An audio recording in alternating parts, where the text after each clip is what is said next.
Eu sou Luciana Prats, idealizadora do Rara Mulheres, e nós estamos aqui mais uma quarta-feira, às 5 horas da tarde, com o Lu Prats Convida. Temos aqui convidadas especiais no dia de hoje, que meu coração, assim, tá até palpitando. E o nosso podcast, recomendação da minha professora de inglês, Natália Bis, que é a nossa diamante aqui no Rara. Tô falando certinho, né, Natália? Depois você comenta aqui que eu fiz a lição de casa. E a minha convidada, eu tenho duas. Depois de 18 episódios, estou gravando com duas convidadas. Lu Prats Convida está sendo um sucesso por sua causa, por nos acompanhar, por deixar seu comentário. Então, continua aqui comigo. Vamos lá? Vamos? Bora. Dre Santos. Hi, Lu Prats. Que bom ter você aqui. De novo, novamente. Novamente? Oi! Quem que está conosco hoje? Ai, gente, vocês vão gostar tanto dela. Muito. Mulher fantástica, cheia de conteúdo, cheia de coisa boa para falar, história boa de ouvir, voz confortável. Já tô sentindo a responsabilidade aqui. Já tô sentindo a responsa. Maravilhosa. Eu não vi a hora de chegar em Ribeirão Preto. Coisa Estávamos boa. ansiosos. Há um mês ali, tipo, mês. fazendo contagem regressiva. É uma grande honra estar aqui, a convite do Rara. Estou muito feliz ainda com a participação que a gente vai ter. Depois vocês vão falar sobre isso? Vamos O evento falar de do amanhã evento. e tal. Para nós é amanhã, né? Porque a gravação vai sair na quarta-feira, mas para nós é amanhã. Isso, Ou é exatamente. hoje, eu não sei. Já Onde pode- estou, quem sou eu? Sobre o evento, você pode dar alguns spoilers, porque quando for ao ar, o evento já passou. E aí Já eu tenho passou. certeza que quem não foi vai se arrepender amargamente vai. de não Vai. ter feito essa escolha. Eu tenho certeza. É essa a nossa intenção. É. É exatamente essa a nossa intenção. Então, para quem não me conhece, eu me chamo Esther Morgan e eu assim, vamos falar um pouquinho. Eu vim de uma carreira de varejo. Eu sou headhunter, especialista no mercado de luxo e no varejo de moda. E hoje eu faço parte de alguns rankings, né? Eu comecei como vendedora, cheguei a executiva de grandes marcas como Armani, Hugo Boss, Dior. E eu descobri muito cedo, já como vendedora, que meu propósito era servir. Então, como vendedora, eu podia servir a minha cliente, fazendo com que ela se sentisse melhor, levantando a autoestima dela, fazendo com que o dia dela fosse melhor, com a minha alegria em atender e o meu carinho com elas e tudo. Quando eu fui promovida a gerente de loja, eu entendi que como gerente eu poderia continuar servindo a cliente, mas eu também poderia servir a minha equipe e a empresa, e depois como diretora, então sempre com esse propósito de servir. E lá atrás, né, eu sou antiga, um pouquinho, quando começaram as redes sociais, e eu tinha que abrir um perfil, né, um perfil de Instagram, um perfil de LinkedIn, eu comecei a pensar o que eu faria nos meus perfis, para servir, para continuar servindo, né? Eu não tenho esse perfil de blogueirinha, né? Como lá em casa o povo chama, quando vem os recebidos, né? São 3 homens em casa, eles falam blogueirinha, chegou presentinho, né? Então eu não tinha o perfil de blogueirinha de tipo, se vista comigo, de mostrar o que eu comia, eu não sou esse perfil. Então eu pensei, bom, qual que é meu propósito aqui? Se eu tenho que usar uma rede social, já que como palestrante, né, quando eu saí do varejo e comecei a treinar as equipes, se o meu propósito era transformar as pessoas que assistiam os meus treinamentos e as minhas palestras, transformar as pessoas em seres humanos melhores, eu tinha que usar a minha rede social para isso também. Então, para usar minha rede social para servir, eu pensei, bom, vamos lá, vamos começar a trabalhar isso. Então, eu comecei meio que do meu jeito. Acho que a gente estava até conversando hoje no almoço. Quando a gente trabalha no varejo, as coisas são muito dinâmicas, né? Você que teve loja sabe. Você começa o dia com um pepino para arrumar e logo depois, se você quiser colocar ele embaixo do tapete, é terrível porque daqui a pouco tem outro pepino para resolver. É verdade. Então, você tem que ir resolvendo todos porque a coisa é muito dinâmica. Então, não dá para ficar muito de historinha, você tem que ir direto ao ponto. Então, eu sempre fui muito direta. Então, quando eu comecei a dar os meus recados, né?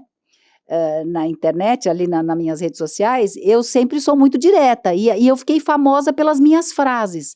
Então, eu ponho lá as minhas frases, não só minhas, né, frases que eu gosto. Então, algumas frases minhas e frases de pensadores, de pessoas que eu admiro, ou de alguém conhecido que falou uma frase, dando crédito específico para cada um.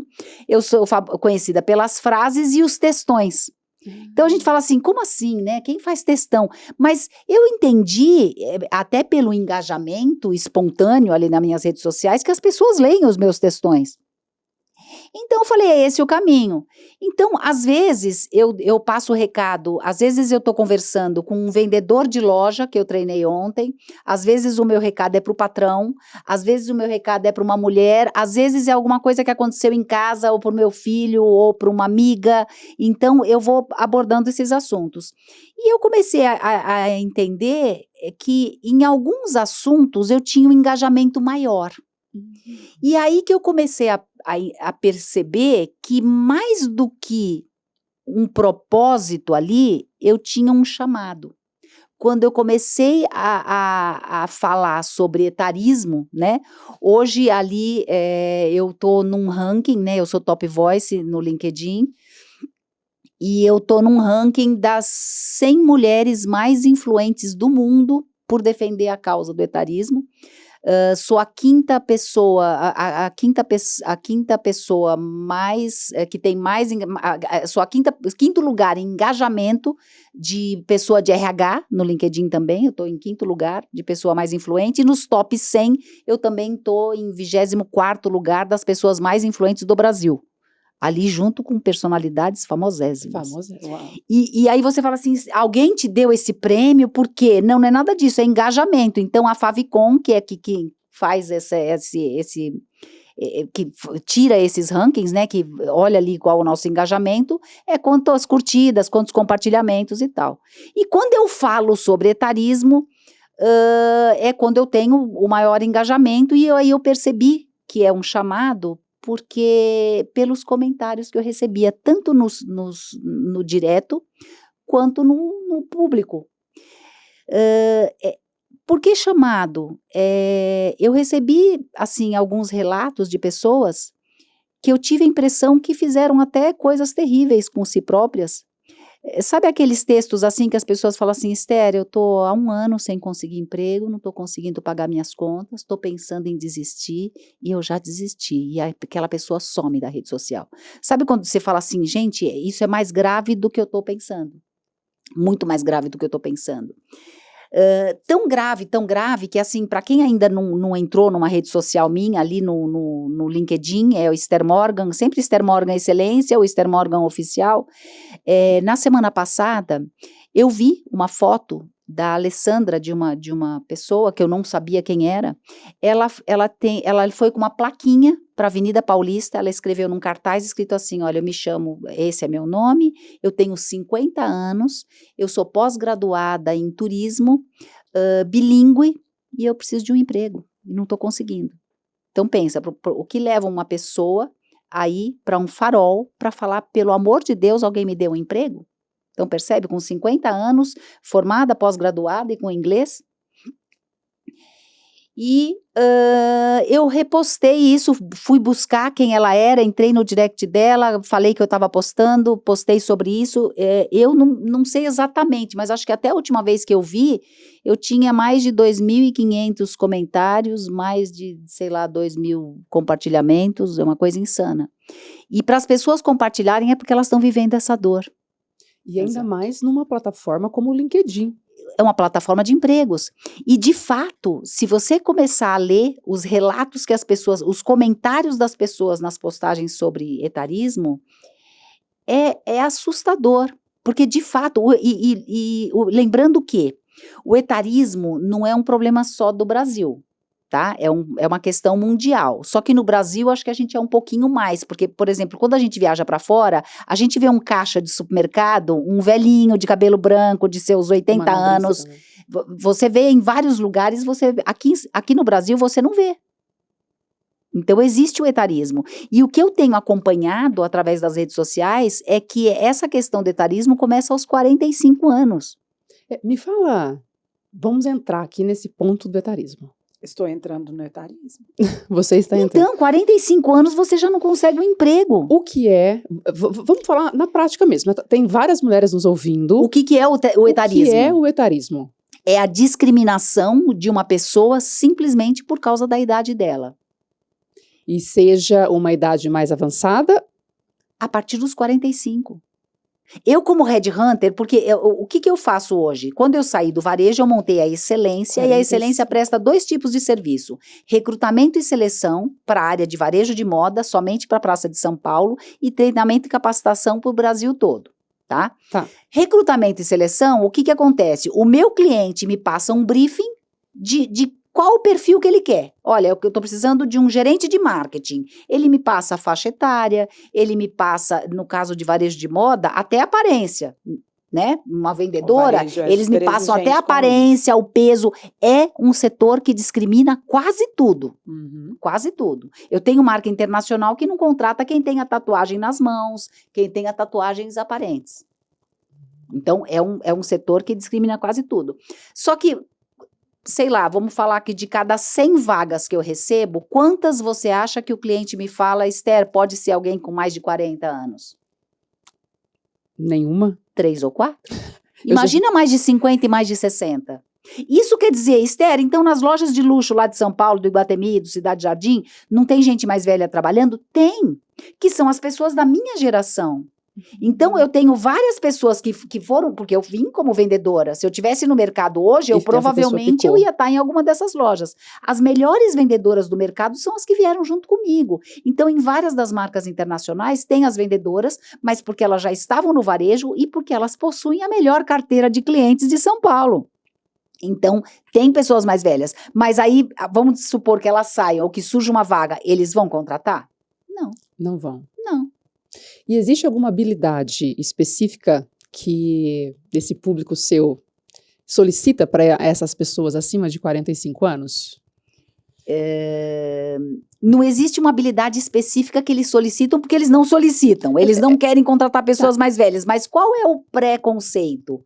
Por que eles não contratam? Que seria, por exemplo, eu estou invertendo a pergunta. Tá bom. Eles acham, o preconceito do recrutador é que as pessoas mais velhas não têm habilidade com coisas digitais, não têm habilidade com redes sociais, não têm habilidade com a tecnologia. Quem que hoje lá no nosso almoço estava ensinando como é que usa o AirDrop, como é que passa contato com o iPhone grudando um no outro? Quem que estava ensinando hoje lá no grupo? Eu, a mais velha do grupo. Hoje eu estava ensinando todo mundo. Exato. Então, você concorda que é preconceito? Não, a pessoa mais velha não tem habilidade com coisas tecnológicas.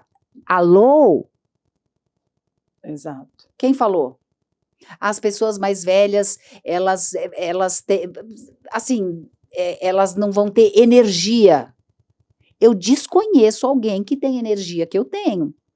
Eu posso fazer como eu fiz hoje, que eu saí de São Paulo às 5:30 da manhã, para chegar aqui, fazer podcast, fazer palestra em pé, e tô à noite, vamos pra balada, não tem energia? Tem um filho de 16 anos que não tem energia dela. Não tem essa energia. Não tem. A geração agora, atual, eles têm muito menos energia.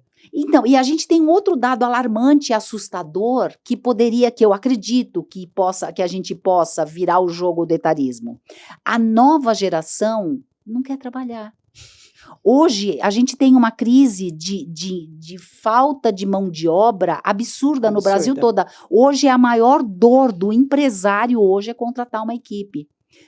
No varejo, mais ainda, o setor de serviços é o que mais está sofrendo. O jovem de hoje em dia, ele não quer trabalhar a escala 6x1, 6x2, 6x1. Existe uma preocupação... 6x1, né? Ele não quer trabalhar 6x1. Eu trabalhei minha vida inteira.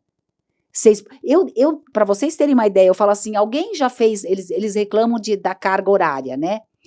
Eu duvido que algum jovem hoje faz... Vocês já fizeram carga horária de 24 horas? Eu nunca fiz. Eu já fiz. Eu abri loja às 7 da... Eu já cheguei a ficar 22 dias. Várias vezes. Eu já fiquei 22 dias consecutivos. Isso acontecer. Extremamente Muito comum. comum. Porque você abre uma loja às 10, fica até às 10 da noite, você só faz inventário, Na madrugada. faz reforma, mudança de lâmpada, Na troca madrugada. vitrine só na madrugada. Porque só pode entrar serviço depois das 10 da noite. Exatamente. Então e eu tinha que abrir loja às 7 da manhã, né? Então abria a loja às 7 da manhã, terminava de fechar um caixa à meia-noite entrava a equipe de inventário, passava a madrugada inteira e muitas vezes eu fazia o dia inteiro para ir às 6 da tarde para casa. Eu fiz 5 anos, carga horária diária de 12 horas, É isso das aí. 10 às 10.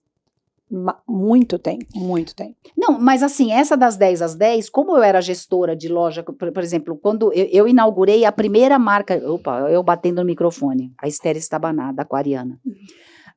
Eu inaugurei a primeira marca internacional dentro de um shopping, que foi o Empório Armani, dentro do shopping Iguatemi. Eu tinha em uma loja 58 funcionários. Uhum. Eu tinha que estar com pique total o tempo todo, né?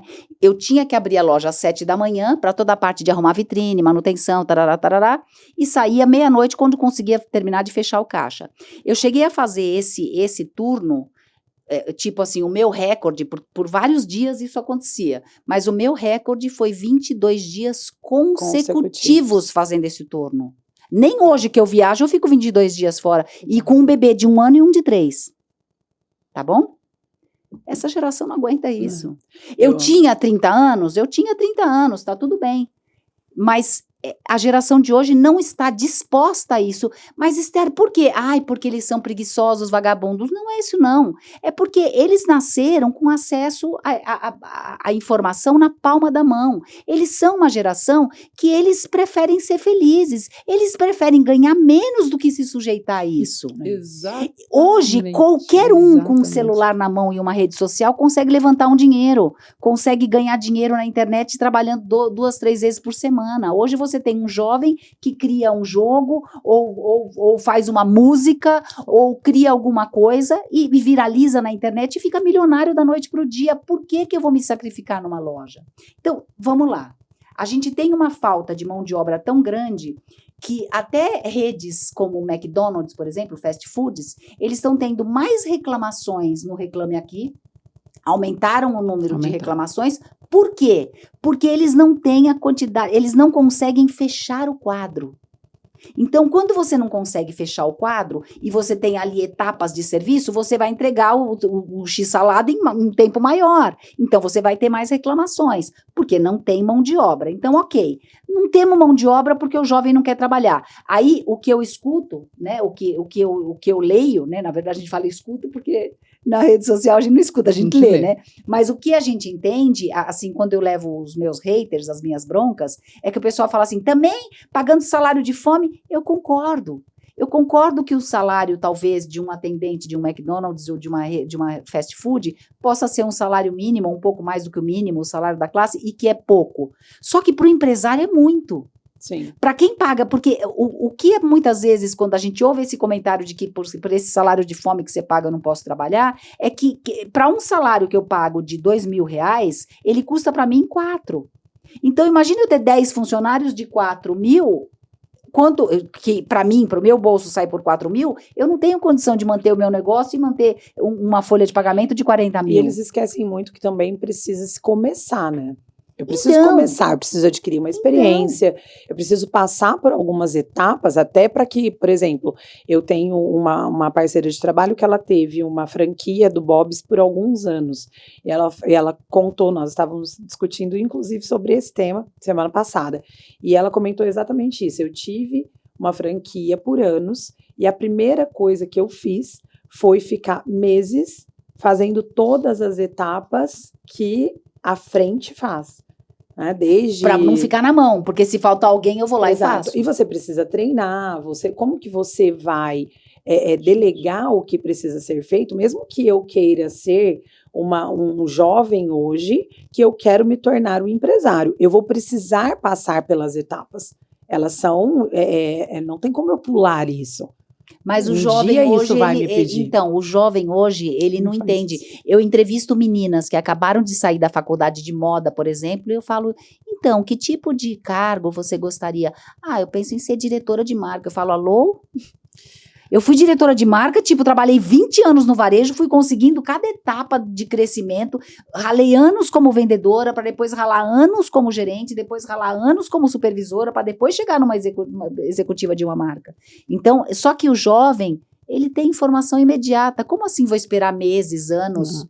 Para vocês terem uma ideia, nos meus mais de 20 anos que eu fiquei trabalhando no varejo, eu trabalhei em 5 empresas. Hoje, eu tenho candidatos que eu vou entrevistar que trabalharam 5 empresas em um ano. Isso é muito comum. Eles não têm paciência. Isso é muito comum. E eles vão para a loja da frente por uma promessa de R$200 a mais. Então, não faz o menor sentido, né? Esther, dentro da sua empresa de recrutamento, você tem um banco de dados. Sim. No meu banco de talentos, eu tenho cadastrado mais de 15 mil candidatos. Hoje, se eu tiver uma vaga, por exemplo, um gerente de uma loja para o Iguatemi, e eu fizer contato com 100, eu consigo 5. Que falam, não, eu quero participar desse processo. Olha a dificuldade. Nossa! Eu já tive muitos candidatos e poucas vagas. Hoje, eu tenho muitas vagas e poucos candidatos. O povo não quer trabalhar em loja. Simples assim. Aí você fala, não é o salário de fome, tá? Eu tô falando ali de salário de 10, 15 mil. Tá. Nós falamos aqui dentro do Rara, e a Adri sempre traz isso na conversa dela, que vai chegar um momento que todo mundo vai querer empreender, que já está chegando. Já está chegando. E aí, isso há 2 anos, o mercado vai para já está sim, Você acredita? Não, eu não acredito, isso é fato. Isso é estatisticamente já acontece. Hoje a quantidade, existem várias estatísticas que o próprio governo mostra, a quantidade de empresas abertas. Hoje a gente tem mais empresas abertas do que gente trabalhando no mercado. Exatamente. Então, o que acontece? Hoje eu consigo empreender com a minha lojinha no Instagram, eu vou vender o brigadeiro que eu aprendi com a minha avó. Para que eu vou trabalhar em loja? Aí que eu falo, esse jogo, já que está assim, e eu tenho milhares de pessoas acima dos 50 e 60 anos desesperados por um emprego, por que você que está aí com essa dificuldade de contratar alguém, não chama uma pessoa mais velha e não dá essa oportunidade para ela? Eu posso garantir que essa pessoa vai ser muito mais proativa, muito mais comprometida, muito mais dedicada à empresa, assídua, não falta, não se atrasa, porque é muito mais disciplinada. Então, tá difícil contratar o jovem? Por que você continua insistindo? Não é que eu acho que todo mundo tem que parar de contratar jovem, não. Essa diversidade de gerações, ela é enriquecedora. Inclusive, porque nós mais velhos, entre elas, né? Eu tenho muito para aprender com eles. Reunir, por exemplo, ter pessoas de idades distintas no mesmo lugar, é uma troca de experiência, de aprendizado. Porque essas gerações se complementam e aumentam a produtividade, porque cada geração tem seus pontos fortes e pontos fracos. Mas por que eu estou com tanta dificuldade de contratar? Não tem profissional no mercado, eu continuo insistindo em contratar os jovens e não quero pegar ninguém com 60 anos? Vamos lá, eu tenho 60 anos. Tá? Acabei de 60, eu ainda só não tirei minha carteirinha de idoso, tô louca para tirar, para poder... Nossa, agora eu só vou na fila do supermercado de idoso só para alguém chegar. Eu tô louca para alguém chegar e falar, você está fazendo o quê aqui? Eu falo... As vagas são mais próximas das entradas, já reparou? Eu quero essas vagas, eu quero, então, mas eu já posso tirar a carteirinha. Eu não tirei ainda, mas eu 60. Mas a pessoa, pensa assim, a minha mãe, quando ela tinha 60 anos, ela tinha uma energia diferente da minha. Sim. A gente hoje vive mais e vive melhor. Assim, as pessoas falam um elogio, sabe qual é o maior elogio que eu recebo? Nossa, você não parece essa idade. Você acha que isso é um elogio? Pensa fundo. Não é um elogio. Mas, Esther, você porque acha as pessoas de 60 anos, elas não são velhinhas. Sabe, eu sou descolada, eu uso jeans, eu sou rock and roll, é outra vibe. Eu quero ir no Lollapalooza, entendeu? É outra vibe. Que isso não vem muito da consciência coletiva? Lógico, né? Preconceito, etarismo. Então aí chegamos no tema de novo. Nós vamos, principalmente você, que é uma mulher que é posicionada nesse segmento. Eu acredito que cabe muito essa expansão. Então, por exemplo, você que está aqui, que está assistindo o podcast, que está vendo essa temática, eu acho que cabe a nós, como responsabilidade social, olhar para a informação, porque dentro do consciente coletivo, o que vai acontecer? Nós víamos, por exemplo, eu me lembro da minha mãe foi mãe com 15, quando a minha mãe tinha 30, eu tinha 15, e eu olhava e falava, minha mãe está velha. Então, Eu tive filho com 28 anos, né? Então, é tudo muito diferente, as coisas mudaram muito. a expectativa de vida mudou. Exatamente. Então, Muito. precisa se criar uma nova consciência. E como que nós criamos uma nova consciência? Expandindo Falando a sobre compreensão, expandindo a informação, expandindo o que está acontecendo. Então, quando você vê uma informação como essa, é extremamente válido, necessário que você expanda isso. Como? Mostrando para outras pessoas que é um mundo novo. Mas Assim você vê, eu como virei top tudo voice por causa diferente. disso. Eu tô num ranking das 100 mulheres mais influentes do mundo porque eu tô expandindo essa informação. Então, será que as pessoas... Por isso que eu falei que deixou de ser um propósito e virou um chamado. Porque eu me sinto hoje responsável por tudo que eu tenho lido dessas pessoas precisando. E se eu tenho o poder de propagar essa informação e falar sobre isso, porque, por enquanto, a gente não tem muito o que fazer. Quando o meu cliente me passa uma vaga, no meu dia a dia, o meu cliente me passa uma vaga, Esther, quero uma pessoa de 20 a 30 anos. Eu falo, escuta, por que de 20 a 30 anos? Você não quer dar uma oportunidade? Olha, eu tenho umas candidatas aqui de 50, de 60, muito bacanas, não quer pelo menos conhecer? Então eu faço o meu trabalhinho de formiguinha, perto do que eu posso fazer. Então eu acho que eu tenho certeza, que falando sobre isso, a gente é uma tentativa de mudar a mentalidade das empresas e dos recrutadores, mas a gente precisa ir além. E além como? É onde eu estou nesse momento. Eu acho que uma vez que eu consegui toda essa visualização, eu preciso mais. Eu preciso realmente conseguir emprego para essas pessoas. Então, eu estou tentando dar um passo a mais. Então, na semana passada, eu tenho uma amiga que ela se candidatou a vereadora em São Paulo. Eu fiz uma reunião no gabinete dela, falando, olha só, tem alguma coisa que a gente possa fazer aqui legalmente? Eu não sou uma pessoa eu não acredito muito em cotas, porque eu acho que a maioria das questões de cotas, você obrigar uma empresa a fazer uma coisa que ela não quer fazer, você vai ter que contratar 10% da sua equipe de pessoas idosas, né? Porque eu sou idosa, passou de 60 anos é idoso. Você vai ter que contratar 10% de idosos. A empresa vai contratar com raiva, o gestor vai ter ódio de ter aquela pessoa ali, essa pessoa vai ser discriminada, maltratada e ela não vai ser feliz. Realmente. E não vai adiantar. Então, eu sempre penso como líder, eu falo que ser líder e ser mãe é a mesma coisa. Para mim é muito parecido. É educar pelo exemplo, é seduzir para que a pessoa entenda e faça o que é necessário ser feito. Então, com os filhos, eu sempre fui do crime ao castigo. Então, você dá castigo ou você premia. Então, eu acredito muito mais num projeto que seja viável e que saia do papel, porque projeto burro não adianta para nada. Projeto tipo assim... Eu vou dar um exemplo de um projeto burro, tá? Só para o pessoal entender o que eu estou falando. Existe um projeto de lei onde eu não posso deixar de contratar alguém que tenha entrado com uma causa trabalhista com algum empregador, certo? Nossa, a pessoa que fez o projeto, tá vendo? Tô te protegendo. Mesmo que você botar uma trabalhista, você vai conseguir emprego. Quem falou? Porque quando eu não aprovo um candidato, eu conto para ele, eu falo, olha, eu não te aprovei porque eu descobri que você botou uma trabalhista, eu simplesmente falo, você não passou no processo. Para que serviu essa lei burra, certo? Então, eu até sugeri isso lá no gabinete, eu não vou falar ainda qual é essa vereadora, que é uma pessoa incrível, porque a gente não sabe ainda o quanto que ela vai poder ajudar, porque ela tem as mãos amarradas, tem até um limite onde ela pode ir, né? Premiar.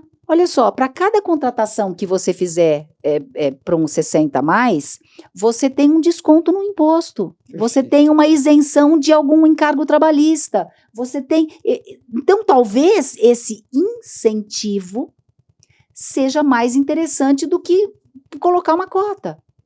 Então, conscientização, incentivo, tipo, só existe uma ou duas empresas que são especializadas em recolocação de funcionários 50 a mais, 40 a mais. Eu vou até citar uma que é a Maturi, para quem está aí mais de 50, 60 anos, maturi.com.br. Nem conversei com esse povo da Maturi ainda, eu acho que eu até preciso fazer uma parceria, porque eu indico eles todo dia, mas eu acho que seria isso. E talvez um incentivo, só que isso depende de uma lei federal ou de uma lei estadual, eu dependo de um órgão público para ir um passo adiante. Mas é necessário. Não podemos ficar aqui. Eu tenho um monte de gente beirando o nosso segundo maior problema no Brasil, que são as doenças mentais. Hoje, afastamento por doenças mentais já são a terceira maior causa de afastamento. A previsão que até o final do ano que vem seja a primeira grande causa de afastamento do trabalho. Então, eu tenho várias pessoas... Eu tenho já várias pessoas que, por não conseguirem emprego por causa da idade, estão entrando em processos de depressão, certo? Então, é um problema que vai chegar no órgão público, vai chegar nos postos de saúde, vai chegar em algum lugar. Então, o que a gente pode fazer quanto a isso? Então, a gente vai precisar, né? A gente vai precisar trabalhar eu preciso ter uma força nesse sentido. E eu passo assim, eu ainda estou pensando, até quem estiver assistindo aqui, comenta aqui se você tem alguma ideia do que mais a gente pode fazer. Eu estou dentro, eu estou indo atrás disso, eu quero ajudar. Por isso que eu falo, é um chamado. E é um problema social grave, no meu ponto de vista. Semana passada ou retrasada, eu encaminhei um currículo dentro do nosso grupo, que é o Black, onde tem mulheres que têm empresas, são empresárias, né? E de uma mulher muito bacana, ela fez um treinamento meu e ela sempre conversa comigo, e ela pegou e me mandou. Ela falou, Drê, eu estou me recolocando, né? Estou deixando uma vaga assim, e quando eu abri o currículo dela e olhei, aí eu vi o ano dela de nascimento, 64, é o mesmo ano de nascimento da minha mãe, e eu peguei e falei, uau, ela tem a mesma idade da minha mãe, né? Minha mãe é superativa, trabalha, mas é uma mulher muito jovem, sabe? Porque o estereótipo da pessoa mais velha mudou. Porque a gente tem uma expectativa, a gente tem a medicina a nosso favor. Exato. Então a gente tem uma qualidade de vida melhor e a gente tem uma expectativa de vida muito maior. Eu quero ir para uma vertente da mulher, do profissional, que realmente está inserido aqui no 45+, tá? No etarismo. A gente fala sempre da pessoa que está contratando. E a mulher? E a pessoa? Nesse sentido. Quando você vai entrevistá-la, o que ela te fala? Por que ela não consegue? Como que a pessoa mais velha, você está falando? Como que ela vê isso? Porque assim, uma coisa é o empregador não solicitar esse perfil. A outra coisa é você entender o outro lado, o perfil. O que ela sente quando ela sabe que ela não tem esse espaço? Então, é uma questão, é uma frustração, é um sentimento de frustração mesmo que ela tem e de medo. Porque, assim, uma das principais perguntas que eu recebo é, Esther, eu devo colocar idade no meu currículo? Esther, eu acho melhor não colocar idade, porque aí ninguém vai querer me entrevistar. E tem algumas plataformas, não vou citar, né?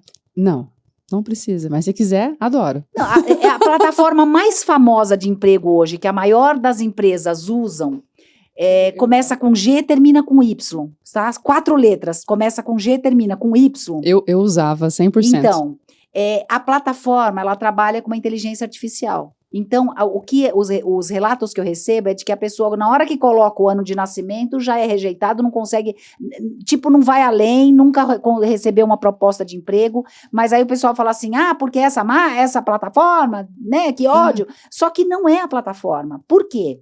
A plataforma é de uma inteligência, toda empresa que tem uma vaga, ela entra na plataforma e quem insere os pré-requisitos é a empresa. Então, não é a plataforma que está te discriminando, é cada empresa que coloca a sua vaga lá, tá? E como toda tecnologia depende de um ser humano para ir lá implantar. Né? Você pode ter o melhor sistema operacional na sua loja. Se você não souber usar todos os campos e não souber usar adequadamente, não vai funcionar. Você vai falar, esse sistema não presta. Não, é eu que não sei mexer com ele. Né? Então, é o caso dessa plataforma. Então, qual a minha sugestão? Para essa pergunta, você tem essa pergunta? Eu devo colocar idade no meu currículo, já que eu tenho mais de 50 anos e ninguém quer me contratar? Na minha opinião, eu acho que deve. Porque eu, particularmente, eu prefiro que você me chame para uma entrevista sabendo que eu tenho 50 anos e que eu possa ter alguma chance, então você me chamou porque de fato você contrata pessoas com mais de 50 anos e se interessou na minha experiência e nas minhas habilidades, do que você me chame e quando eu sentar na tua frente eu vou perceber a sua cara de decepção por ver que eu tenho 50 anos, aí sim eu vou me sentir uma velha acabada, caquética. Entendeu? Aí, você concorda? Porque eu vou perceber a sua cara de decepção. Total. Ah, tá. Aí você vai fazer uma entrevista comigo de 3 minutos, porque na hora que você viu que eu tenho a idade que eu tenho. Então, o que eu sugiro? O que eu faria? Não vou nem falar o que eu sugiro, porque eu acho que cada um tem que ter o seu discernimento e a sua escolha. Mas o que eu faria? Eu estou falando de uma posição privilegiada, porque hoje eu tenho minha própria empresa, conquistei a minha carreira, conquistei o meu status de trabalho e tudo certo, eu não preciso procurar um emprego. Mas se eu fosse procurar um emprego hoje, na minha idade, eu faria um currículo onde eu não colocaria, assim, 60 anos. Eu colocaria 16/2/65, eu colocaria ali minha data de nascimento, e aí eu colocaria no meu primeiro parágrafo, eu começaria assim: a maturidade me ensinou a ser uma pessoa muito mais resiliente, a ter responsabilidade pelo trabalho, a cumprir o meu horário, a ter disciplina, a entender o quanto que eu preciso aprender sobre novas tecnologias, e eu tenho feito vários cursos em função disso. Eu colocaria exatamente o que eu gostaria de falar numa entrevista num parágrafo curto, começando com o tema o que a maturidade me ensinou.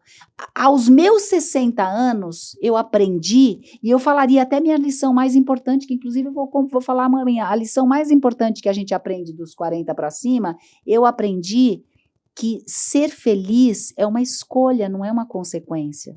E eu escolho ser feliz todos os dias. Isso a maturidade me ensinou. E você, o que o jovem faz hoje o dia inteiro? Reclama.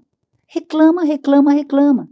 Então, eu não reclamo de nada, para mim tá tudo certo, tá tudo bom. Com o que deu certo, com o que deu errado, eu vou fazer dar certo, eu vou fazer, e mesmo assim eu tomei a decisão de ser feliz. Eu prefiro ser feliz do que ter razão. Então, tem várias coisas que a maturidade me ensinou. E se eu for falar, o que eu colocaria? Eu colocaria nesse parágrafo tudo que eu tenho de diferencial do jovem de hoje em dia e que interessa para a empresa, que seja verdade. Não vai colocar que a maturidade te ensinou a você ser assíduo, cumprir horário, se você é daquelas pessoas que chega atrasado, porque chegar atrasado vicia, e você vai estar jovem ou vai estar velho e vai continuar chegando atrasado. Verdade. Entendeu? Então, você, assim, o mais verdadeiro possível, mas eu começaria assim, eu colocaria a minha idade falando o que os meus 60 anos me ensinou. Quem me chamar para entrevista vai chamar sabendo que eu tenho. Ah, e uma coisa que eu faria, não por lei, você não pode pedir isso, e você não é obrigada a colocar, mas eu colocaria uma foto. Porque eu sou meio bonitona, entendeu? Então eu tô falando assim, você 60 anos, mas olha só, eu tenho as minhas rugas porque eu nunca fiz nenhum procedimento, mas eu tenho uma aparência boa.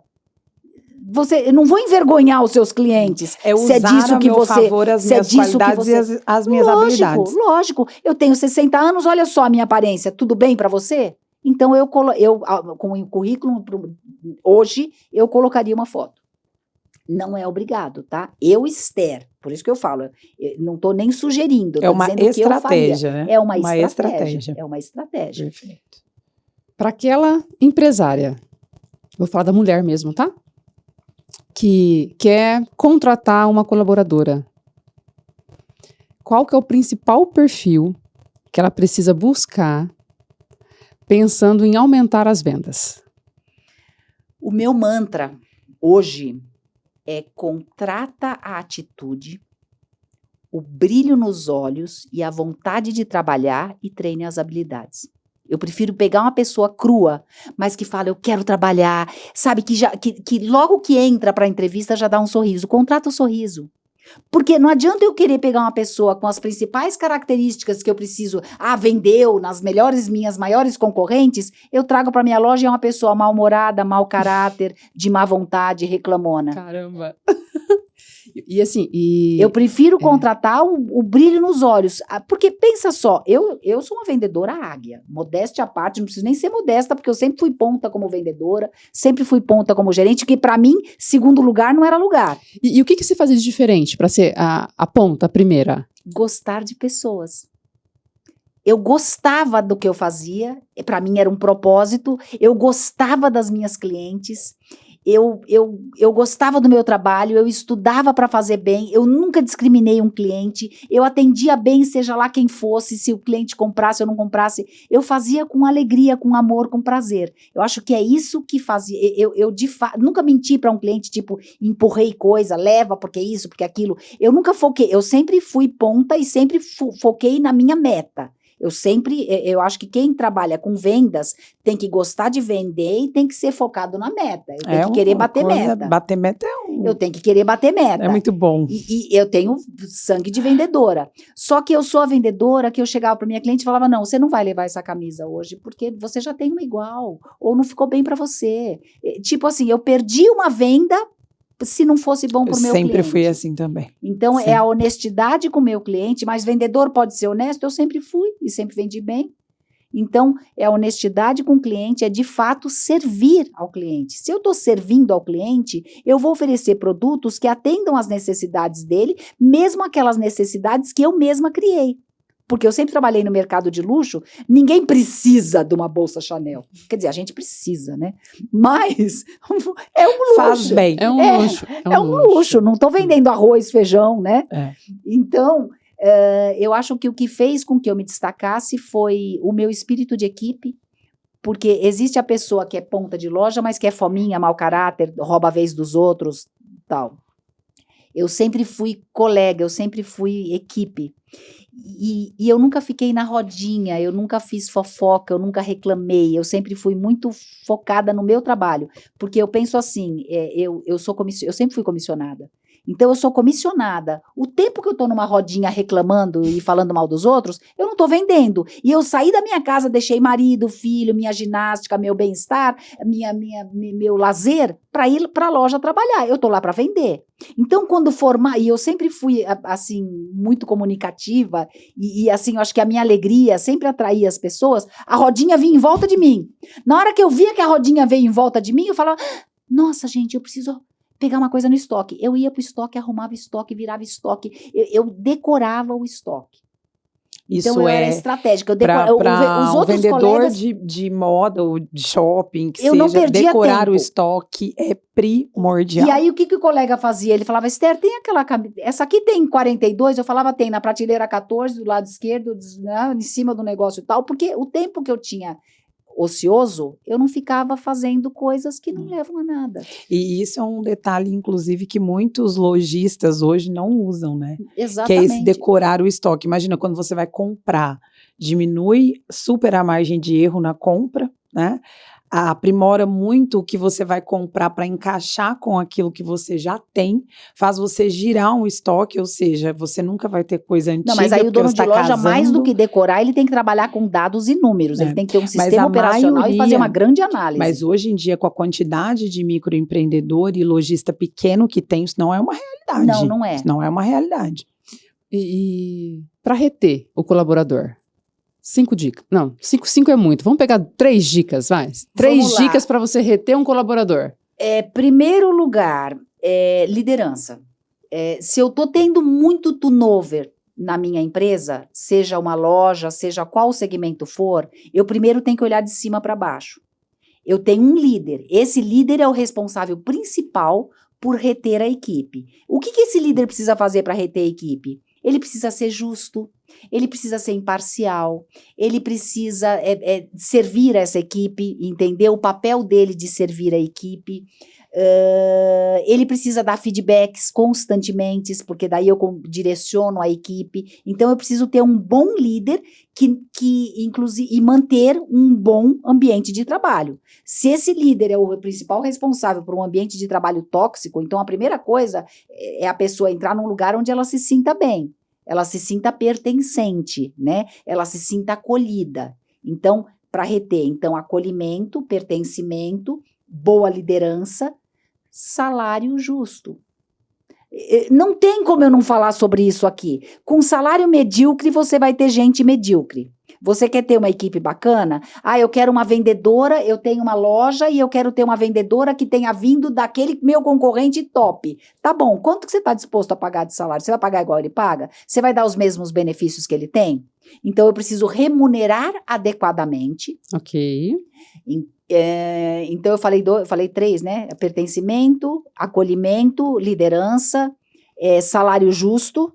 Eu acho que o pertencimento aqui tá junto. Pertencimento, liderança e remuneração. Remuneração é fundamental, eu tenho que pagar salários justos, ou eu tenho que alinhar o quanto eu pago com o perfil que eu consigo. Esther, eu não consigo chegar no salário daquela vendedora, daquela loja X, por exemplo. Eu pago menos, então não dá para você exigir aquele perfil. Então eu vou pegar uma pessoa nova, vou treinar ela para colocar aqui para poder pagar o meu salário que é mais baixinho. Que é o que eu posso pagar hoje, né? Premiar, motivar o tempo inteiro e treinar. A gente falou sobre isso hoje. Sim. Treinar constantemente essa equipe, porque uma equipe treinada, uma equipe que percebe que se está investindo na capacitação dela, que ela pode ter um plano de carreira, que ela pode ver uma luz no final do túnel, que ela pode melhorar o perfil profissional dela, ela também fica. Eu então, acho importante retém. você, do seu ponto, esmiuçar um pouquinho, trazer um pouco mais de clareza sobre o treinar. Porque as pessoas acham que treinar só depende do treinar venda. Como vender, Não. como captar cliente, e não é só isso. Não é só isso. Eu falo que hoje eu treino muitas equipes, quase todas as marcas de varejo hoje são minhas clientes, eu faço convenções de vendas ali, Brasil inteiro, eu falo que é desde a Riachuelo, a Chanel, Gucci, então empresas grandes e empresas menores. Ou empresas que atendem público D, empresas que atendem público A. O treinamento, eu não consigo passar um conteúdo de estratégias de vendas sem antes passar um conteúdo e falar sobre postura profissional. Que eu tenho certeza que o que fez com que eu crescesse na minha carreira, que eu conseguisse todas as promoções que eu tive, não foi porque eu era mais inteligente, não só porque eu era a melhor vendedora, foi a minha postura. Então, você precisa treinar a questão da postura. Uhum. A parte de não ficar em rodinha de fofoca, de proatividade, comprometimento, de não ficar reclamando. Então, assiduidade, honestidade, ética, trabalho em equipe. Então, você precisa treinar a pessoa desde a parte de postura profissional, a etiqueta digital hoje, como se comunicar com os clientes, o que pode, o que não pode na comunicação via WhatsApp. Hoje a maioria das empresas se conversam com os clientes via WhatsApp e tem coisas inadmissíveis, a pessoa lá falando kkk, RS, VC, PD, PQ, Lelê, não pode, tem que ter, então você precisa treinar.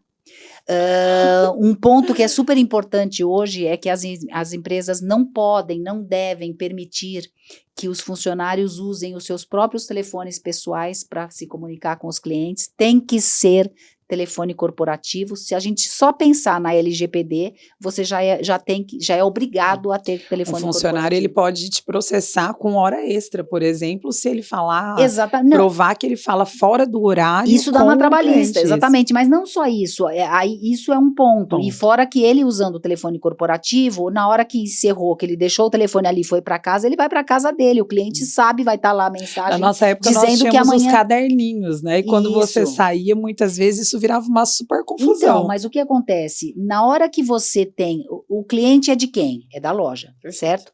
O cliente entrou confiando na sua loja, na sua empresa, e ele fez o cadastro dele. Aí a vendedora, que não é da loja, pôs no telefone dela o telefone desse cliente. Já acabou com a lei LGPD. Já cabe o processo. Porque essa informação que deveria ser sigilosa, você já compartilhou com o seu vendedor externamente. Então, não Olha, pode. hoje tem lei, né? Então, não pode. Então, essa questão, treinar essa questão de comunicação digital e essas questões de trabalho em equipe, de pertencimento, quer dizer, as empresas que mais são exemplo de atendimento, de encantamento de cliente, são aquelas que têm as equipes mais engajadas, né? Você primeiro tem que transformar os seus colaboradores em fãs, para depois conseguir transformar os seus clientes em fãs. Então, se a equipe estiver feliz, estiver apaixonada pela empresa, ela vai passar essa paixão para os clientes. Em que momento você entendeu que o empreender te traria o seu propósito?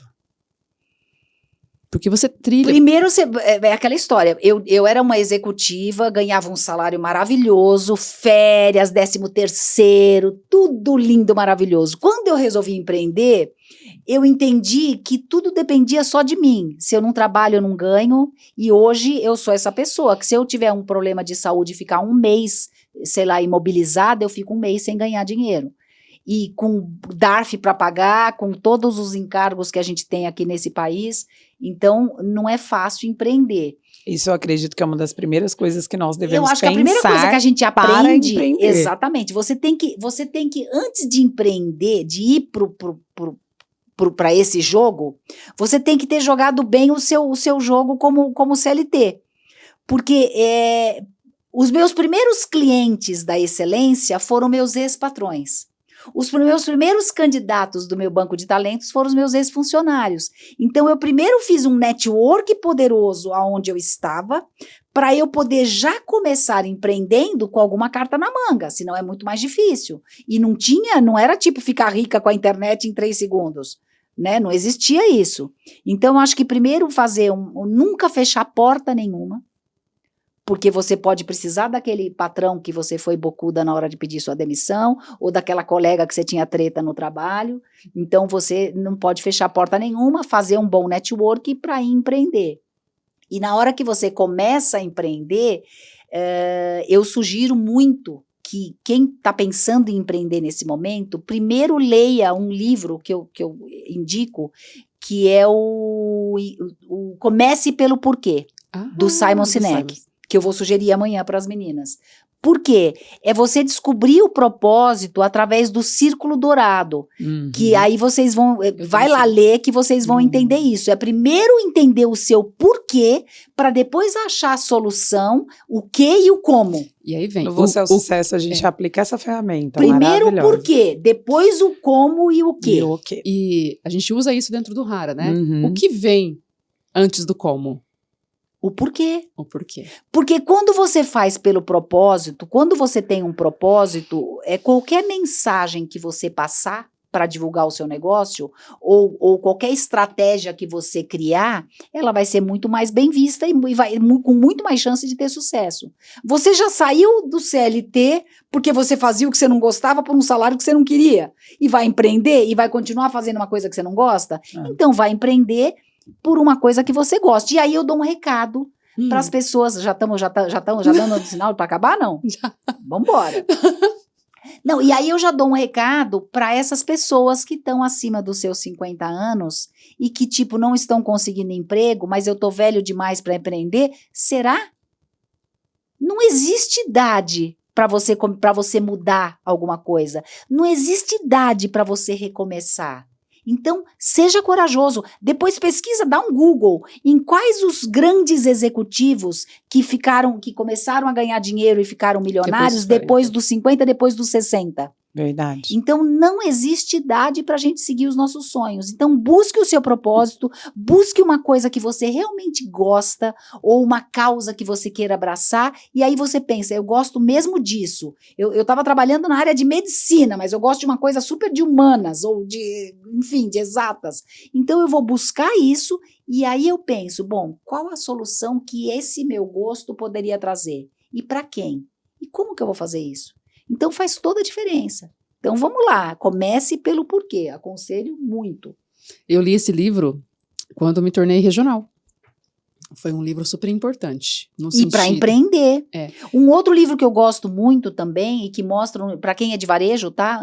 Quem é de varejo tem que ler o livro do Rebeldes Têm Asas, do Rony Mesler. Eu falo que o Rony tem que me dar royalties, porque todo treinamento meu, eu falo alguma coisa dele, eu dou algum exemplo dele, que é um visionário. Rebeldes Têm Asas. Porque a gente tem muito livro de grandes empresários, sempre de estrangeiros, certo? Você pode ver que os nossos livros de cabeceira, de pessoas... Esse aqui, por exemplo, Sim. Ele é um empresário brasileiro e ele conta ali todos os erros e acertos que ele teve, todos os pulos do gato, sabe? Ele é muito generoso em dicas. Inclusive, eu sugiro muito seguir o perfil dele. Ele está falando muito sobre inteligência artificial. Aliás, nós, acima de 60, a gente tem que estudar muito e aprender a lidar com inteligência artificial. Ela é uma super aliada, eu já pergunto tudo pro meu GPT, ele já tá meu amigo, ele já sabe quem eu sou, onde eu vou, o que eu quero fazer, ele me responde tudo que eu quero, e aí, ó, tá vendo? Vocês achavam que eu não sabia, né? Imagina, eu sou velhinha, não sei nada. Então, só que a gente que é da época do Barça, né? Eu vim do Barça pra cá. Eu vim do telefone preto de disco pra essa era. Então, me respeite. Me respeite, porque quando eu era jovem, eu cresci sem o Google. E é uma ponte, né? Tão interessante, eu acho, essa faixa etária que nós estamos, 45, 55, 60, a gente é uma ponte, é como se nós fôssemos o caminho do meio mesmo. Quando eu tive essa reflexão, falei, uau, somos o caminho do meio, porque nós somos a ponte que liga o pessoal lá antes mesmo, que hoje em dia nem consegue entrar em contato com a realidade do agora, com esses que estão chegando aqui, já que nasceram com o Barça dentro da cabeça. Parece que eles já nascem literalmente sabendo. E nós ficamos nesse meio fazendo esse intermédio entre esses dois mundos. Mas olha o quanto a gente tem que aprender. Caramba, a minha geração, muito com a sua geração isso. E com a geração dos seus filhos. É. Olha aqui, se a gente for pensar só nessas 3 gerações, olha o quanto que um aprende com o outro aqui. Muito. E como que isso seria produtivo numa empresa? Totalmente. Totalmente. Ô, Esther, a gente está caminhando para o fim. Sim. Tá tão bom, né? Adoro, gente, adoro essas conversas, adoro esse bate-papo. Um assunto super relevante. Então, para você que está aqui nos assistindo, nos ouvindo, seja onde você estiver nesse momento, comenta aqui embaixo qual que foi o principal insight que você teve desse bate-papo. E a gente tem aqui um combinado de colocar aqui embaixo também nos comentários uma solução, uma visão diferente sobre o etarismo que a Esther trouxe. E eu quero entrar aqui na Esther mãe, na Esther esposa. Como é? Como é essa Esther que não está aqui, né, à ponta, sempre louca no trabalho, sempre muito posicionada?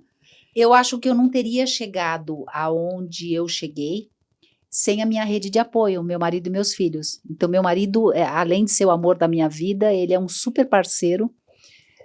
Esse ano eu faço 38 anos de casada. Uau. Se eu não tivesse o apoio dele, porque não são todos os homens que estão dispostos a apoiar uma mulher que tem destaque ou que faz sucesso. E ele sempre me apoiou, nunca quis competir comigo, e tipo, cada um no seu papel, sabe? E eu também nunca quis competir com ele. Nos momentos mais difíceis, ele estava lá me apoiando, nos momentos nesses de ficar 22 dias sem ver filho e tudo. Então, nunca me cobrou, nunca falou, você vai ter que sair, sabe? Ele tem um outro papel dele que eu acho lindo também, que ele fala que ele não criou machos, ele criou cavalheiros. E eu acho isso, ele é um homem muito gentil com as mulheres, isso eu acho que foi um bom exemplo para os meus filhos, porque eu tenho 2 homens. Eu tenho uma fama lá em casa, que eles falam que eu não crio filhos, eu treino filhos. Eu não consigo ver ela diferente. Não, eu treino, eu sou assim. Eu não Você tem uma ideia, na consigo. porta do quarto deles, quando eles eram pequenos, tinha um tipo de um calendário e eu tinha o carimbinho da carinha rindo, da carinha conforme, tipo, 3 carimbinhos, tinha prêmio, era treinamento Em de casa filhos. tem isso. Em casa- Sempre que tem uma conquista nova, tem ali Eu esse treino. checklist dos pontos para Olha, se alcançar o que se eu vou quer. adotar essa estratégia em Maravilhoso. casa. Eu lembro que eu chegava para meus filhos e Eu falava trouxe assim... isso do eu falava- varejo de não, moda. nos treinamentos, né, que eu fazia com os meus filhos, eu falava assim, me fala 3 qualidades suas. Para entender se eles entendiam o que era qualidade e o que era obrigação. Então, eu realmente treinava os filhos. E assim, eu posso dizer que eu treinei bem, hoje estão com 28 e 30 anos, são homens excepcionais, íntegros, corretos, entendeu? São maravilhosos. Então, você vê, uma outra lição que eu acho que eu aprendi com a maternidade é que importa mais a qualidade do tempo que eu estive com eles e os valores e os exemplos que eu dei do que a quantidade do tempo que eu estava com eles. Então, ficou claro para mim que o fato de eu não ser uma mãe dona de casa, que criei filhos ali dentro de casa, não fez diferença na formação que eu dei para os meus filhos. Porque eu era presente mesmo quando eu não estava em casa. Então, eu nunca deixei de participar da vida deles. Óbvio que essa maturidade que hoje eu tenho, eu não tinha com meus 30 anos. Eu morria de culpa. Eu imagino. Eu morria de culpa. Eu me sentia culpada, porque eu falo que quando a gente vai parir o filho, acho que depois que sai o filho, entra a culpa, antes deles darem conta, entendeu? Entra a culpa e você se sente culpado por estar... Eu saí do varejo por conta do meu filho, quando ele deixei o shopping, quando ele nasceu. Eu tenho uma história que é uma história que eu vou contar amanhã. A gente tem tempo de uma história? Tem Tem tempo. tempo de uma história? Tem tempo. Eu me lembro que nessa época, que eles tinham 1 e 3 anos e que eu estava dias sem vê-los, né? E aquela angústia no coração, aquele sentimento de culpa e de saudade, dor no peito mesmo, de que eu queria tanto. Eu só via eles dormindo. Então, quando eu chegava em casa, a minha mãe eu trabalhava 12, 14, 15, 16 horas por dia de pé e de salto. Tá? Tem o quadril destruído, o joelho destruído, tudo ferrado hoje. O calo da sola do pé dessa grossura, aeroso. É uma coisa assim, então, de pé e de salto. Então, quando eu chegava em casa, eu chegava tão fisicamente cansada e dolorida, que minha mãe punha um balde de água morna, que eu falo que ela punha uma mágica de mãe ali, uma salmoura. Eu punha o meu pé na água morna, ela ia num berço, pegava um bebê, punha no meu colo, eu beijava, ela levava de volta, trazia o outro, eu beijava, ela levava de volta, eu via eles dormindo. E eu lembro que num desses momentos que eu estava cansada, um dos dias, e eu como líder, né, 58 funcionários dentro da loja, eu tinha que estar sempre de bom humor. Eu nunca passei essas questões, né, para eles. Eu sempre tive uma inteligência emocional super fortalecida. E eu lembro que num desses dias eu estava muito cansada e shopping você não tem banheiro dentro da loja. Eu falava, gente, vou no banheiro, já volto. Toda, né, feliz. Vou né? no 5. Tipo, minha vida é perfeita. Eu ia no banheiro lá do Iguatemi, tampava, fechava a privada assim, sentava e chorava de dor, de angústia, de saudade, de culpa. E aí teve um dia que enquanto eu estava nesse meu momento ali, eu nunca me esqueci desse dia, porque foi o único dia que eu me revoltei contra Deus. E eu sempre me emociono quando eu conto essa história. E aí eu me lembro que nesse dia... eu tipo questionei Deus, eu falei, Deus, por que eu tenho que passar por tudo isso? Por que eu tenho que ralar tanto? Sabe, essas peruas ricas aí, gastando dinheiro e eu tendo que ralar de pé, sem ver meus filhos, sabe? Que coisa, por que é assim, né? Eu lá braba com ele, né? Tipo, enquanto eu tava lá braba com ele, eu ouvi uma vozinha de uma criança falando assim, nossa mamãe, olha que bonitinho, uma privadinha do meu tamanho, e pela vozinha, pela conversinha, era a idade do meu mais velho, tipo vozinha de 3 aninhos, e eu falei, tá vendo, aí ó, podia ser eu, imagina, agora a perua tá aí com o filho, e eu aqui, coitadinha de mim, né, trabalhando, me sentindo a pior das pessoas. Na hora que eu abri a porta assim, essa criança que estava falando com a mãe estava numa cadeirinha de rodas. Vocês já viram uma cadeirinha de rodas de uma criança de 3 anos? Eu nunca tinha visto. É uma cadeirinha. Aquilo foi um choque tão grande na minha vida que eu nunca mais me esqueci dessa cena e dessa criança. Eu voltei, tampei de novo, sentei, chorei, pedi perdão para Deus. Retiro tudo que eu disse. Retiro tudo que eu disse. E nesse dia, eu me lembro que eu fiz uma promessa e eu cumpri. Eu falei, meu Deus, eu juro aqui nesse banheiro, que eu nunca mais na minha vida vou reclamar por trabalhar demais. Porque eu tenho certeza que essa mãe daria tudo para estar 20 dias sem ver o filho, mas quando ela chegasse em casa, ele viesse correndo como os meus vêm. Então, para quem vê a gente aqui numa posição de destaque, a Esther, imagina, poderosa, né? Poderosa eu não tenho nada, não. Eu só sou uma pessoa que trabalhou muito para conquistar o meu espaço, faço por amor, faço com amor no meu coração, com a certeza de que eu não vim para essa vida se não fosse para ajudar as pessoas, e que foi bem difícil. Só que eu aprendi a lidar com isso sempre de uma forma positiva. Mais uma vez, ser feliz não é uma consequência, é uma escolha. E você pode fazer essa escolha todos os dias. Eu aprendi naquele banheiro ali, sabe? Eu amadureci muito rápido naquele banheiro e carreguei isso para a vida. E eu tinha só 30 e poucos anos, né? Então, acho que se fosse para deixar uma mensagem final, eu acho que eu deixaria essa. Amanhã eu vou contar isso para as meninas lá. Eu não consigo nem prosseguir, mas... Uau. Não, mas é porque as pessoas olham a gente... Se eu tiver palavras, terei lágrimas, então prefiro não, é que sabe o que ela. acontece? As redes sociais, elas mostram só as pessoas do sucesso, parece que todo mundo é bem sucedido, que a vida é fácil, que eu nasci rica, que tá tudo certo. Não é isso. A gente não sabe o que as pessoas estão passando ali por trás. E a gente todo tempo, né? As escolhas trazem renúncias. Mas eu faço questão. A minha rede social, ela é muito... tempo. Eu acho que eu tenho esse engajamento, as pessoas gostam do que eu escrevo ali, porque eu falo a verdade, eu falo o que eu passei, eu não vou, tipo, pintar de bacana. Eu quero que as pessoas saibam que não é fácil. A gente tem vários caminhos, esse caminho não é fácil. Eu até falei, a gente falou aqui no começo, eu, por diversas vezes, eu nunca foi por vaidade que eu tive minhas lideranças, e até hoje, essa coisa de vamos tirar foto, você fica na frente, eu não tenho isso, eu me angustio, porque eu não me sinto nada melhor do que ninguém. E eu tenho uma das minhas frases famosas ali, é que eu já me fiz de burra, para não deixar o meu chefe desconfortável com a vaidade dele. Então, tipo, sabe fazer a louca, fazer a burra? Ter uma ideia genial e deixar ele pensar ou falar que a ideia foi dele? Não importa, desde que aquilo aconteça, eu faço o meu trabalho, ganho meu dinheiro. Perfeito. E as coisas aconteçam, tá tudo bem. Então, não é por vaidade, a vida não é fácil, vai se acostumando, viu? Você que é jovem, que acha que a vida é fácil, a vida não é fácil, é difícil pra caramba, e só com muita luta. Eu falo que o único lugar que dinheiro vem antes do trabalho é no dicionário. Não tem outro jeito. A gente tem pra gente encerrar, a gente tem um bate-bola, tá? Vou te dar uma palavra, você me dá uma resposta. A primeira que vier. Opa. Adoro essa parte. Tomara que eu acerte. Não tem certo nem errado. Tá bom. Tá? Não tem certo Posso nem falar errado. bobagem, alguma bobagem. Pode o que vier na sua cabeça, tá? Tá. Um sonho realizado. Ajudar as pessoas. Daqui, um amor.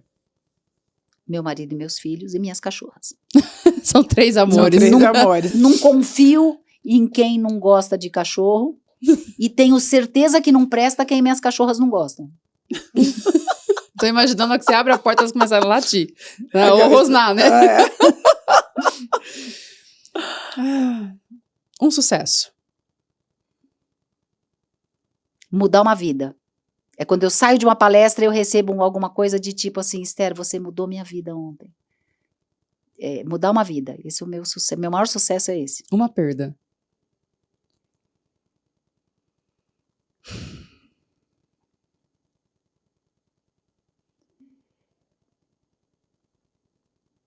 Eu acho que são as pessoas que meu sogro, minha sogra e a tia Dulce. E assim, um medo absurdo de perder minha mãe, que já está com 89 anos. A minha perda seria essas. A próxima pergunta é, defina a sua mãe. Ai, a pessoa mais lutadora. Acho que tudo que eu tenho hoje, tudo que eu recebi de exemplo da minha mãe, que criou 3 filhas sozinha. Todas se formaram, todas se casaram, ninguém foi para nenhum caminho errado.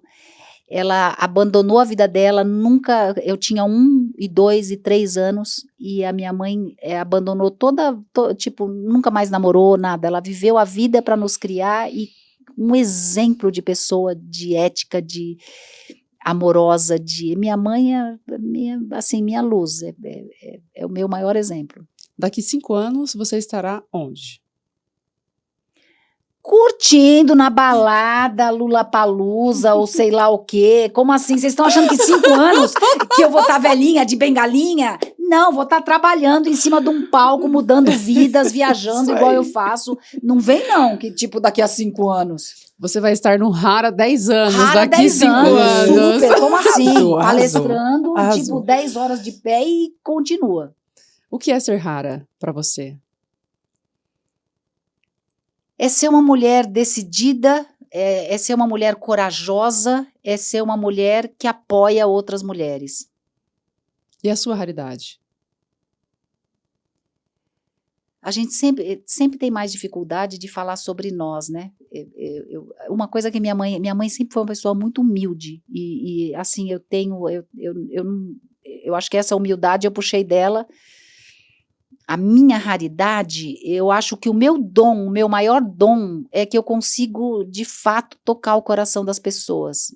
Eu acho que o meu maior dom, se você falar assim, qual é o seu maior skill como palestrante, é tocar, mudar a vida de alguém, é tocar o coração das pessoas. Uau! Dre Santos? Impactada. Impactada. Eu nunca tive dúvida. Nunca tive dúvida. Eu já tô aliviada que agora, eu tava morrendo de medo desse podcast com essas mulheres maravilhosas aqui. Eu falei, ai meu Deus do céu, espero não decepcionar. A gente traz um bate-papo tão leve, como Né? que estivesse na nossa casa, tomando um chá. Eu queria um chá aqui, né? Alguma então. coisa assim. Isso. Acho que eu vou pensar nisso na próxima vez. Sim. É legal. É, um chá É legal. mesmo. Porque a gente deixa... Aliás, patrocínios. Olha só, ela tá precisando de um chá. Vamos ter um patrocínio aqui desse podcast? Exatamente. Como Olha assim? isso. Patrocínio. Uma mesa de chá. Pode ser aqui. chá ou então energéticos. Tudo bem, a gente aceita. Pode ser também. uma marca de porcelanas, por exemplo. Uau! Não é? É, pode ser. Vamos estudar? A gente tá. É porque vocês nem Estamos pensaram em abertos patrocínio. Eu à sou a pessoa proposta. comercial. É. É patrocínio aqui. A gente não... vamos pensar nisso. Vamos pensar. Gostei da ideia. Esther, obrigada. Eu que agradeço muito, muito. Gente, que meninas. delícia de conversa. Quanto Ainda conteúdo. bem que a gente tem mais, né? Amanhã a gente É. tem mais, né? Para você que está assistindo esse podcast hoje, ele está indo ao ar na quarta-feira, às 5 da tarde, certo? Porém, olha aí no calendário, no sábado, né, anterior aqui à quarta, nós tivemos uma palestra, né, com a Esther. Então, você está pegando aqui um pouquinho do que aconteceu lá. Se você não foi, vai querer ir na próxima. Então, para você que é raríssima e nos prestigiou, obrigada. Para você que ficou aí, não sei se eu vou, se arrependeu, tenho certeza. Mas a gente volta a falar sobre isso, tá bom? Então, meninas, foi uma honra novamente estar com Toda vocês. Adorei. Prazer único. Experiência única. Obrigada, meninas. Maravilhoso. Maravilhoso. Meninas, chorei no podcast. Eita, Chorei no podcast, hein? sorry. Eu fiquei com a língua no céu da boca. Eu vejo Estratégia. você quarta-feira que vem, em mais um episódio. Segue aqui, compartilha, comenta, porque tá incrível. Um beijo.